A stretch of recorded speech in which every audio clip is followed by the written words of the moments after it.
ብዙ ነገር ሰውሮ የሌለንን አንድ ነገር ያሳያል። ይሄ የሰይጣን በጣም ኃይለኛ ተንኮል ነው።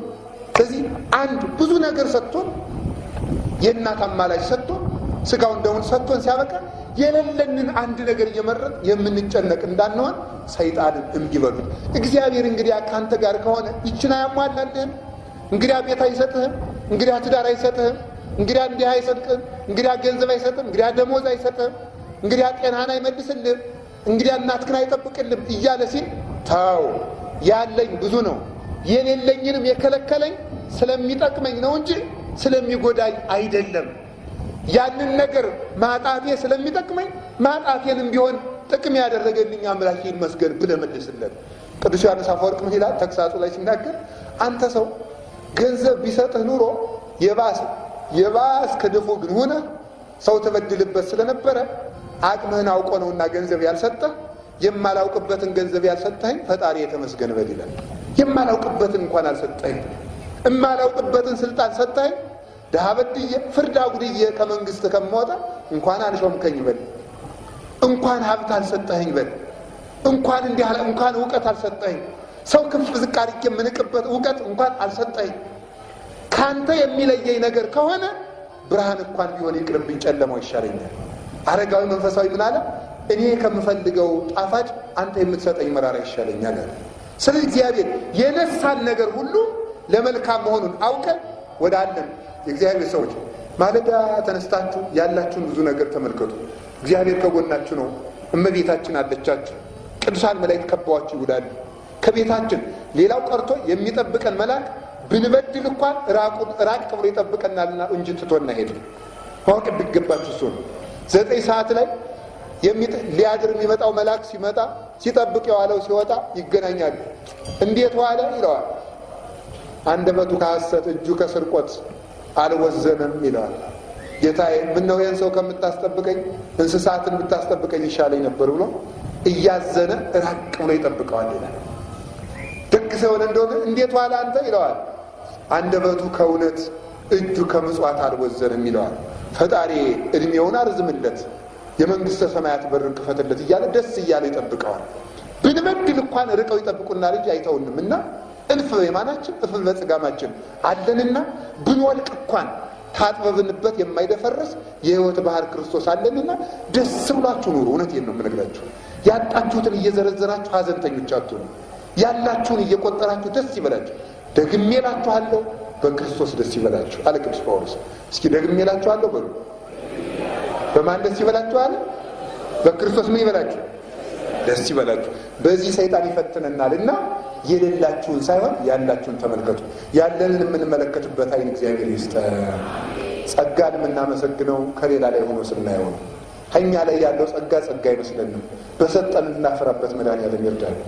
ጋኔንንም ቢበሉት በሉ፣ ሰይጣንን እሺ እግዚአብሔርን እሺ በሉ። አዎ እግዚአብሔር የነሳህን አንድ ነገር ቢነሳም በዚህ እሺ በለው። ሶስተኛ ጋኔን ደግሞ የሚፈትነ ምን ያደርጋል መስላችሁ? የምንወደውን ነገር መቀማት። በጣም በጣም በጣም ከባድ ነው። በዚህ ደግሞ ይመጣል። በዚህ ሲመጣ ደግሞ እግዚአብሔር ሆይ ምን አድርጌ ነው እጅ ብትኖረኝ ደግሞ እንላለን። ይህም ጋኔን እግዚአብሔርን እሺ እንዳንል ምን አደረገ መሰላችሁ? እግዚአብሔር እንዳለ አብርሃም ብየ አርግ፣ እግዚአብሔር ብየ አርግ አብርሃም በዲማ ምድር ያልተርከው አብርሃምን የመሰለ ወዳጅ በምድር ላይ አለ ግን ከወደደህ ልጁን ይረድልህ አለ። ይሄ ነው የወደድነውን ነገር ስናጣ የዚያን ጊዜ እግዚአብሔር በእውነቱ እንደ ጠላን እንዲመስለን አኩርፈንም ጸሎት እንዳናቋርጥ ቤተ ክርስቲያን እንዳንሄድ እንዳናስቀድስ ቀድሞ የሚቀድመን ሰዎች ያልነበርነው የሌለ የነበርነው ሰዎች እንድንዘገይ ኩምስዝ ብለን ጸሎት ሁሉ ምንም ረብ የሌለው እንዲመስለን ያደርጋል። ለምን? አስቀድሞ የምንወደውን ነገር በማጣት ሰው የሚፈተነው በሚወደው ነገር ስለሆነ የምንወደውን ነገር ስናጣ እሺ በጎ ብለን እንግዲህ እግዚአብሔር ካለ ታዲያ ይሄን ለምን ነጠቀ ይሄን ለምን አጠፋ እያለ ጸሎት እንድናቋርጥ እንድናፈገፍግ ያደርጋል። አብርሃም ግን የምትወደውን ልጅ ረድልኝ ሲባል እሺ ብሎ ሄደ። እግዚአብሔር ልጁን አስነሳለን። የምንወደውን ነገር ስናጣም ግን ከምንወደው ነገር በላይ እግዚአብሔርን እንድንወድ ሰይጣንን እሺ ማለት አይገባንም። ይኸውላችሁ ኢዮብ ልጆች ከብቶቹ አለቁበታል። ከብቶቹ ሲያልቁበት ምን አለ? አይ ኢዮብ እናቴ ደጉ ሰው፣ አይ ደጉ ሰው። ሰይጣን እኮ ነው ሽማግሌ ሰው መስሎ ወዶ ሊያጽናና። አይ ደጉ ሰው ደግሞ ብሎ ከብትን ጨረሰብህ። አይ አንተም ወዲያት እግዚአብሔርም እንደው እንዴት ያለ ሰይጣን እኮ ነው። ከብቶችን የፈጠርኳቸው እንዴ እግዚአብሔር ፈጠረልኝ፣ እግዚአብሔር ገደላቸው። ተመስገን አለው። በመጠፍ ልጆቹ ሞቱ። ደግሞ ራሱን ተላጭቶ እኮ ነው፣ ጸጉር የለውም የተላጨ መስሎ ነው ሰይጣን። ራሱን ተላጭቶ ደግሞ ወየው ልቅሶ ሊደርስ ማለት ነው። ወየው እናቴ ልጆችን ደግሞ ገደለብህ። አወይ ያለው ደግሞ ልጆችን የፈጠርኳቸው እንዴ እግዚአብሔር ሰጥቶኝ ነበር፣ እግዚአብሔር ወሰዳቸው። መጨረሻ ላይ ተመልከቱ፣ ጓደኞቹን አንጣ፣ ቁስሉ ሸተተ፣ ገማ፣ ትሉ ገነፈለ። ከቁስሉ ላይ ትሉ ጠብ ሲል እግዚአብሔር የሰጣችሁን ጸጋ ጥላችሁ ወዴት ትሄዳላችሁ? ኑ ብሉ እያለ ትሎችን እያነሳ ከቁስሉ ላይ ያስቀምጣቸው ነበር። እንዲህ ብሎ ታገሰ። ከዚያ በኋላ ተመልከቱ፣ ሚስቱ ምን አለችው? ባርኮ ወሙት፣ እግዚአብሔርን ስደብና ሙት አለችው። የምንወዳቸው ከብቶቻችን አለቁ፣ ሀብታችን፣ የምንወዳቸው ልጆቻችን አለቀ። አካልህን ወደው ነበር፣ ፈረሰ። ምን ቀረን? እንግዲህማ እግዚአብሔርን ስደብና ሙት። አያችሁ፣ የምንወደው ነገር ጨርሶ ሲያልቅ እግዚአብሔርን ስደቡ የሚል ነገር ይመጣል። የዚያን ጊዜ ነው ጋኔንን እምቢ ማለት። ምን አለ ኢዮብ? እግዚአብሔርን ሲሰጠን እንደወደድ ነው ሲነሳንስ አንወደውም ወይ? መልካሙን ደስ ብሎን እንደተቀበል ክፉን ደስ ብሎን አንቀበልም ወይ አለ። ከሰነፎች ሴቶች እንዳንዷ ነሽ። እዚያ በኋላ ውሃ ልትቀዳ ስትል አንቺ እንዴት ነሽ? ቁስሉን እንደው እንዴት ቻልሽው እናቴ? እንዴት ያለሽ ታጋሽ ነሽ አላ። ደግሞ አዛ ይመስሉ ከክፉ መካሪ ይሰውራችሁ። እንዴት ያለሽ ታጋሽ፣ ሽታውስ እንዴት ቻልሽው አለ። ይልቁንስ ተተሽው ነይና እኔ ጋር እንኖራለን። እሺ ብላ ሄደች። የሚገርማችሁ ከ7 ዓመት በላይ ሲታመም አንድ ቀን ሸቷት የማያውቀው ቁስል ሸተታት ከቤት ስትገባ ማለት። ለምን ሲባል ያንን ነገር አስቦባታልና የቀረባትን ነገር አሳስቧታልና ጥርጥር ስለጀመረች ሸተታት። በል ወንድሜ እንግዲህ አንተም የድል ኑር እኔም የድል እንድኖር ነው አለችው። ተስፋ ቆርጣችሁ ትዳራችሁን አትበትኑ። ሲታጣ ትዳር አይበተንም። ሲታመም እስከ ሞት ነው በእውነቱ ማለት ነው። ከዚያ በኋላ ምን አደረግ መሰላችሁ? ለክፉም ለደጉም ቀለበቱን እችን ቀለበት እዘሽ ይጃላል። ያችን ቀለበት እዛ ስትሄድ ሃይማኖት ናት። ይዛ ስትሄድ አድርጎ ወዲያ የእሱ እንደማይገንዘብ ጥለሽለት የኔ ሀብት ይበቃናል አለ። አዝኖ እዚያች ላይ ግን የሥላሴ ማህተም ስላለባት ነው። የደማይገንዘብ የቁስል ገንዘብ ወዲያ ጥለሽን አይ እንዳጥ ብሎኛል እንግዲህ እና እንግዲህ ዝም ብለህ ብላ ይዛው ስትሄድ ብን ብሎ ጠፋ ይላል። አሁንም የሚፈታተንን ጋኔን ረግጦ ያጥፋልን እግዚአብሔር። የሚፈታተንን በምንድን ነው? ቆይ ልላት ዝም ቆይ አይደለም። ዋናው ነገር ሰው ጋኔን የሚፈተን በምንድን ነው ካላችሁ፣ እውነት እነዚህ ነገር ገብታችሁ ከሆነ ብፁዕ ክርስቲያኖች ናቸው በእውነት ማለት ነው። ይሄ የገባው ነው ክርስቲያን ማለት። ስለዚህ የምንወዳቸውን ነገሮች በሙሉ ይሄን አጣ ምን ቀረ? እስቲ ከጠንቋይ ሂድ፣ እግዚአብሔር አያውቀው የለም ይላል። አያውቀውማ የለም፣ አውቀው ይፈርዳል። አያውቀው የለም ከፓስተሮች ውስጥ ሂድ ይላቸዋል።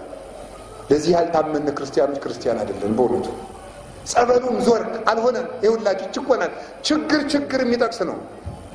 በነገራችሁ ላይ ጠንቋይ ችግር እንጂ መፍትሄ ጠቅሶ አያውቅም። ማታ ያማሃል፣ የሌሊት ላይ እንቅልፍ አይወስድህም፣ ያቃዣሃል። አንድ ቀን ደግ ነገራችን ተናግሮ ያውቃል። ችግር የነገረን ሰው መልካም ይመስለናል። የሰይጣንና የግብረ አበሮቹ መላቸውና መገለጫቸው ችግር መዘርዘር ነው። የመፍትሄ ሰዎች አይደሉም። ስለዚህ ተመልከቱ፣ ኢዮብ አመሰገነ። እግዚአብሔር አካሌንም የሰጠው የነሳኝ ለጥቅሙ፣ ከብቶችን የጨረሰም ለጥቅሙ፣ ልጆችን የጨረሰም ለጥቅሙ ነውና ክብር ተመስገን አለ። በጨረሻ ላይ ልጆችንም እጥፍ ሰጠው፣ ግመሎችንም እጥፍ ሰጠው፣ እድሜም ጨመረለት። በደመናው ላይ ተገልጦ ኢዮብን ሂድና ዮርዳኖስ ታጠብ ቁስል ይረግፍልሃል አለው። በደመናው ተገልጦ እዚያው ላይ ሂዶ ትሎቹስ አለው እነሱን ማፈጥሪያቸዋለሁ እንደሆነ ይሆናሉ አለው። ዮርዳኖስ ታጠበ። መስከረም 1 ቀን ቁስሉ እርግፍ አለለት። የእኛንም ቁስል ያርግፍል። አያችሁ ይጅጅ ስትሆነ እልል ትላላችሁ። አይ በቃ ተለረገፈ ስላችሁ እልል ትሉ። ማርያም አምላክን ወለደች ስላችሁ ዝም ብላችሁ ማፈሪያ ናችሁ። መቤት ይቅር በሉኝ፣ ይቅር በሉኝ፣ ይቅር በሉኝ፣ ይቅር በሉኝ፣ ይቅር በሉኝ።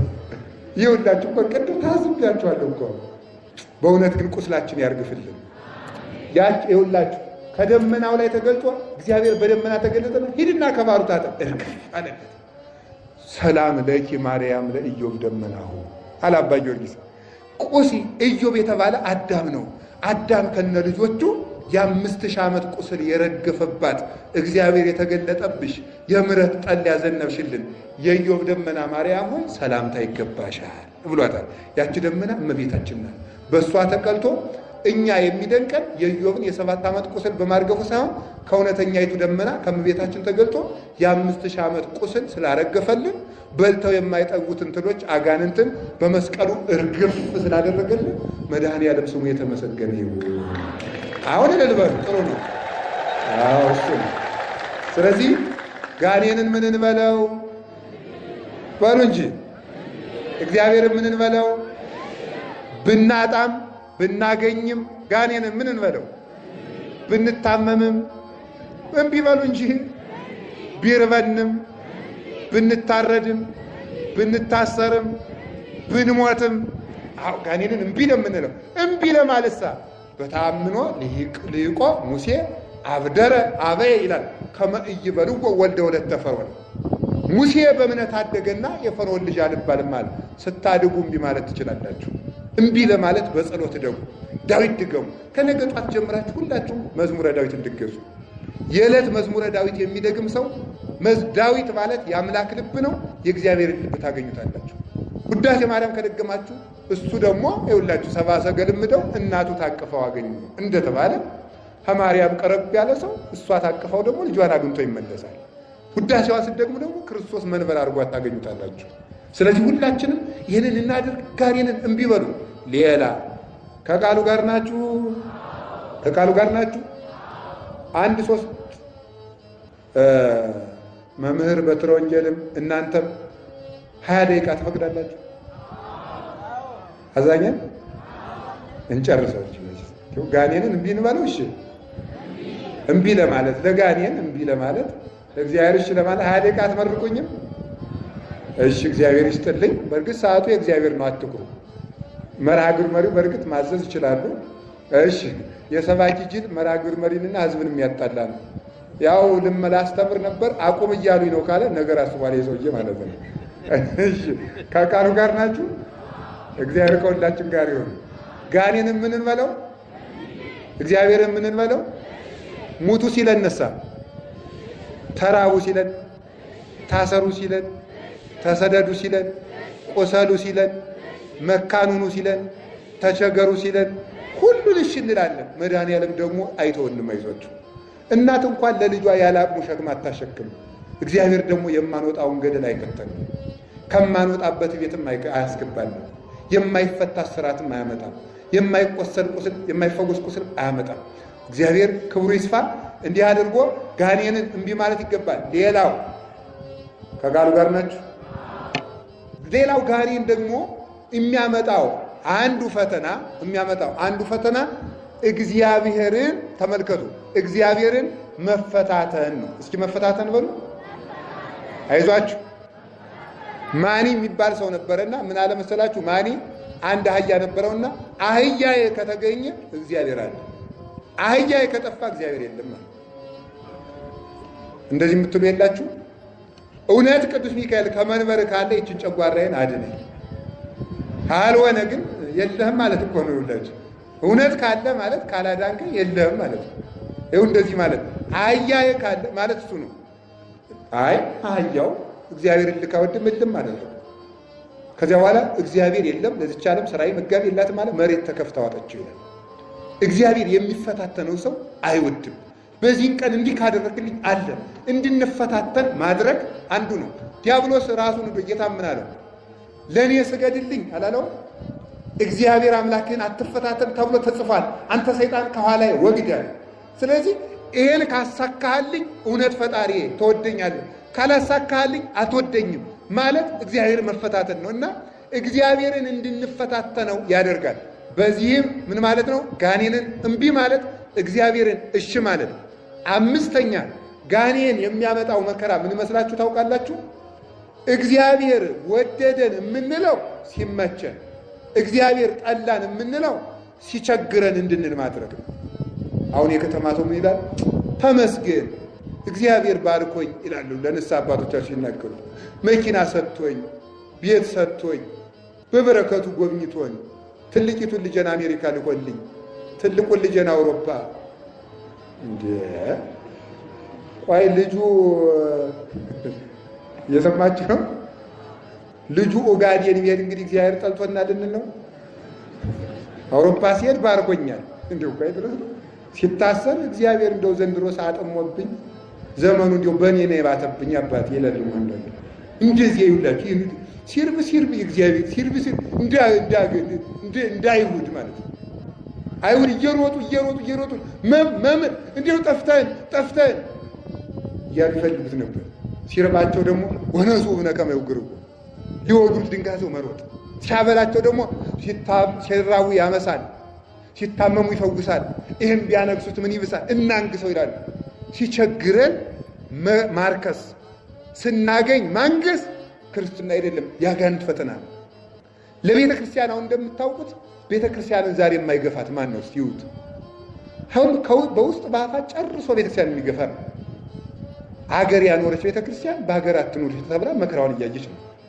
አሬቻ ይህች ቤተ ክርስቲያን ስትሰቃይ እግዚአብሔርን መፈታተን መስሎ እውነት በልቡናችን እንዲሁ መቤቴ ነው። ከዚህ ሁሉ ግን ጌታ ሆይ እገሌን ብትገለብጠው ግን እኮ ናርፍ ነበር ብላችሁ አታውቁ አላላችሁም ወይ? እስቲ ብያለሁ ልጅ ነው ያወጣው እንዲሁ ገሌ ግልብጥ ቢል ኦርቶዶክስ ታርፍ ነበር ያላችሁ ይኸውላችሁ፣ እሱ ነው አያችሁ ችግሩ። እሺ በሞት አንተ ያገልጥቃችሁ አይሁድ ይሙቱ ክርስቶስ ይሙት። ኧረ ስነ ስርዓት አይሁድ ሙተው ምን ሊጠቅሙን ነው? ማን ይሙት? ኧረ ክርስቶስ ይሙትልን እናቴ በሞቱ እንዲያድነን። የክርስቶስ ሞት እኮ ነው የሚጠቅመን እንጂ የአይሁድ ሞት አይጠቅመን። እንግዲያስ ምን ማለት እንደሆነ ታውቃላችሁ? የቤተ ክርስቲያን ግፍ ራሱ ጥቅማችን ነው ማለት ነው። በግፍ የሞቱት ወንድሞቻችን እህቶቻችን ጥቅሞቻችን ናቸው።